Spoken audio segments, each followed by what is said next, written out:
اور داہم اپنی بیوی کی قربت میں خود مجبور ہوتا، اسے گھبرانے پر مجبور کر دیتا تھا۔ میری دی ساڑی پہن کر پور پور خود کو سجائے مجھے منانے کے لیے اتنی محنت کی ہے، اور یہ محنت دوبارہ بھی کرنی پڑے گی تمہیں، اور میں نہیں چاہتا میری بیوی اتنی محنت دوبارہ کرے، تو تم ابھی ہی منا لو پلیز۔ وہ عجیب و غریب خانزادہ تھا جو اپنی بیوی سے ناراض ہوتے اسے خود کو ہی منوانے کے لیے پلیز بول رہا تھا۔ داہم وہاب خانزادہ اف۔ حالے تو داہم کی بات پر اور اس کی چالاکی سمجھتے ہوئے روحانسی ہونے کو تھی کہ داہم نے حالے کے گال کو سہلاتے ہاتھ کے انگوٹھے سے حالے کے نچلے ہونٹ کو رب کیا اور اپنی تمام توجہ حالے کے ہونٹوں پر ہی رکھی تو حالے مزید گھبرائی۔ داہم تم تو ناراض تھے نا مجھ سے؟ داہم کے دوسرے ہاتھ کی انگلیوں کے لمس کو اپنی کمر کے اوپر بلاؤز کی ڈوریوں پر محسوس کرتی حالے داہم سے بچنے کے لیے اسے یاد دلانے لگی، جو بے خود سا ہوتا حالے کو مزید اپنے قریب کرتا جا رہا تھا اور اپنی بیوی کی حالت سے محظوظ ہوتا مسکرانے لگا تھا۔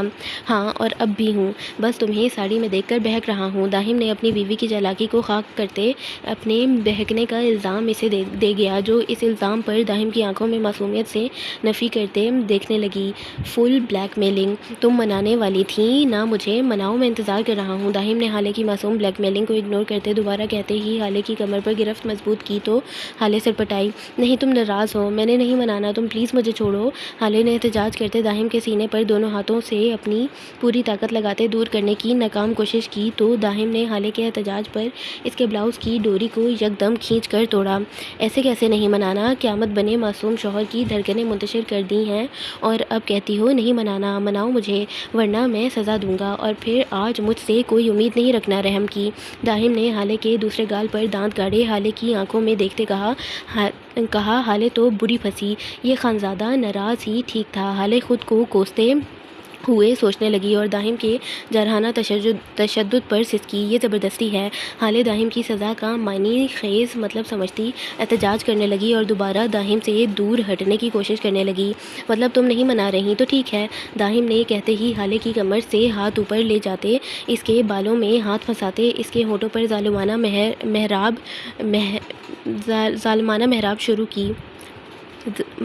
اب شروع کی۔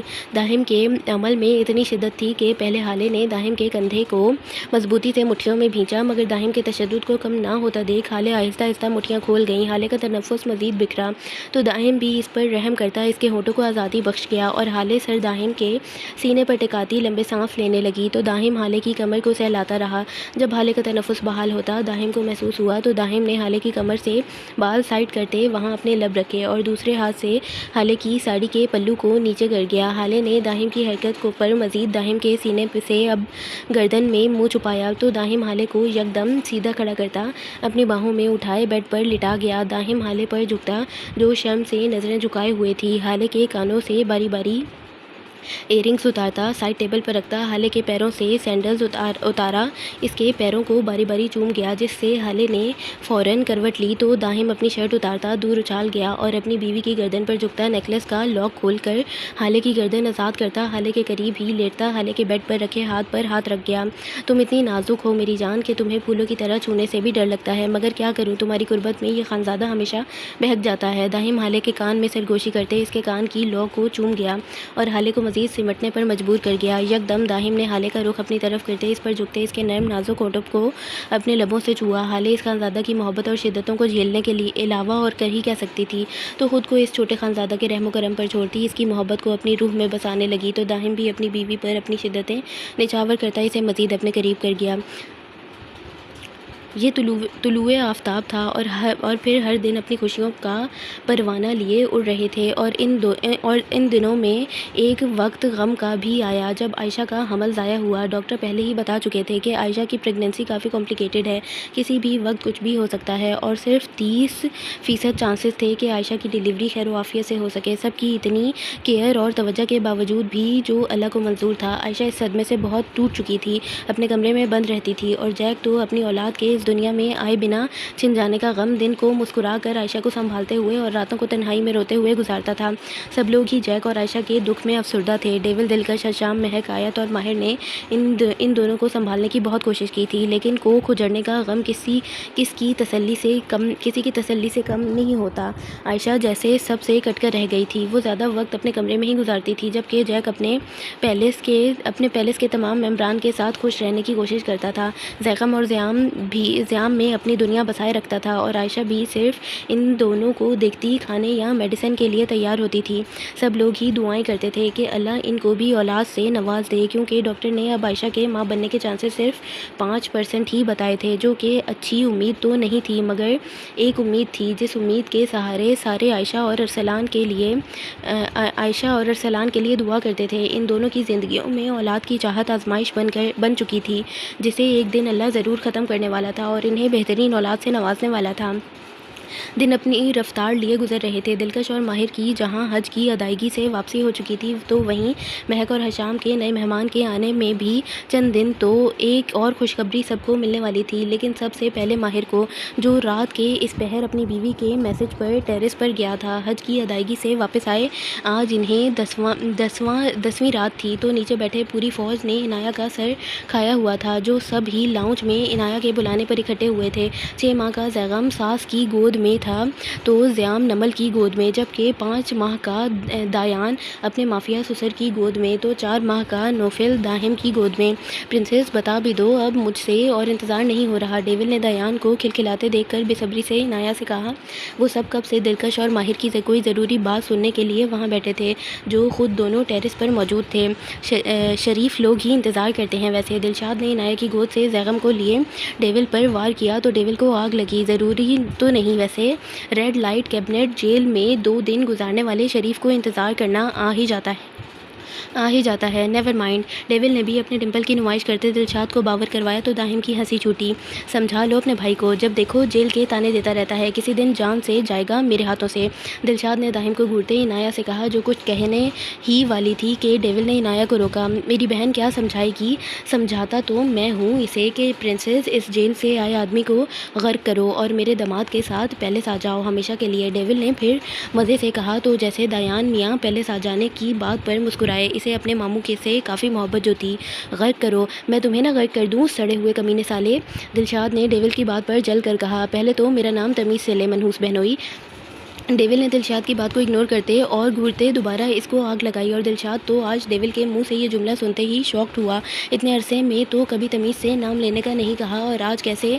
لیکن جلد ہی خود کو کمپوز کرتا کھڑا ہوا اور عنایہ کو زیغم کو دیا تو سبھی دلشاد کو بہت غور سے دیکھنے لگے۔ اوکے، بخدمت جناب اعلیٰ، شروع کرتا ہوں۔ شیطان کی پناہ سے، دوسرے شیطان کے نام کے لیے، میرے معزز بدماش گنڈے سڑے ہوئے سالے جی، اب ٹھیک ہے؟ دلشاد نے دونوں ہاتھ عقیدت سے سینے پر فولڈ کیے، ایسے کہا جیسے کوئی قرات پڑھنے والا ہو، جبکہ دلشاد کے انداز پر سب کو اپنے پیٹ میں درد ہونے لگا۔ جیک اور ہشام تو لوٹ پوٹ ہوئے تو داہم تو صوفے کی پشت پکڑتا ایک ہاتھ کی گود میں نوفل کو لیے دوہرا ہو رہا تھا، تو نوریز کا چہرہ ہنستے ہنستے سرخ ہو گیا اور تمام خواتین کو تو جیسے پیٹ میں گدگدیاں ہونے لگیں، یہاں تک کہ عائشہ بھی کافی دنوں بعد کھلکھلا دی، اور بچوں میں تو زیام تھا جو کمینہ اپنے باپ کی بے عزتی پر ہی شاید ہنس رہا تھا، تو زیغم، نوفل اور دایان بت بنے حیرت سے اپنے پاگل بڑوں کو دیکھ رہے تھے، جو ہنستے ہوئے بس پاگل خانے جانے کے در پر تھے۔ تو ڈیوڈ تو جل بھن کر راکھ ہوا، اس کا چہرہ غصے سے سرخ پڑ گیا۔ وہ کتنا بھی اپنے بہنوئی سے سمارٹ بننے کی کوشش کرے، رہتا پھر بھی ہمیشہ پیچھے ہی ہے۔ جبکہ دلشاد نے ڈیول کو خود کو گھورتا پا کر آنکھ ونک کی تو ڈیول دایان کو آیت کو دیتا، جو ہنس ہنس کر پاگل ہو رہی تھی، اسے بھی گھورتا ہوا دلشاد کی طرف لپکا۔ جب عنایہ کے موبائل پر میسج رنگ ہوا اور عنایہ نے میسج پڑھتے ہی سب کو ٹیرس پر چلنے کا کہا، تو ڈیول بھی دلشاد کو گھورتا اپنے قدم ٹیرس کی سمت بڑھا گیا۔ اوکے تو یہ پارٹ یہیں پہ اینڈ کرتے ہیں۔ ٹیرس والا سرپرائز ملے گا ہمیں نیکسٹ پارٹ میں۔ ہوپ سو آپ لوگوں کو پسند آیا ہو، انٹرسٹنگ پارٹ تھا یہ، تو دیکھتے ہیں نیکسٹ پارٹ میں کیا ہوتا ہے۔ تب تک کے لیے دعا میں یاد رکھیں، خوش رہیں، خوشیاں بانٹیں۔ اللہ حافظ۔